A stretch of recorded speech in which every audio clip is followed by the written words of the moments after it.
अस्सलाम वालेकुम नाज़रीन, मैं हूं मोहम्मद शहजाद और आप देख रहे हैं मेरा यूट्यूब चैनल। नाज़रीन, काफ़ी दिनों से पाकिस्तान पीपल्स पार्टी और तहरीक इंसाफ के दरमियान इलेक्शन इत्तेहाद की खबरें चल रही थीं।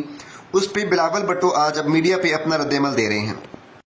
साहब, जिस लेवल प्लेइंग फील्ड की आप बात कर रहे हैं, क्या आप समझते हैं कि पाकिस्तान तहरीक इंसाफ को भी वो लेवल प्लेइंग फील्ड जो है वो इलेक्शन में मिलनी चाहिए? साहब, पंजाब में नवाज शरीफ के आने के बाद क्या वहाँ पे पाकिस्तान पीपल्स पार्टी और पीटीआई का इत्तेहाद मुतवक्का है या नहीं? पाकिस्तान असूली तौर पे तो हर सियासी जमात को लेवल प्लेइंग फील्ड मिलना चाहिए, लेकिन जो पीटीआई है वो उसकी बुनियाद जो है वो एक इस किस्म की सियासत का था जिसमें उनके लिए तो लेवल प्लेइंग फील्ड, बाकी सब के लिए ना होने का एक सोच था या एक सिलसिला था। आपने 2018 का इलेक्शंस देखें तो अब अगर एक इलेक्शन में हमको कुछ तकलीफ है तो वेलकम टू द क्लब।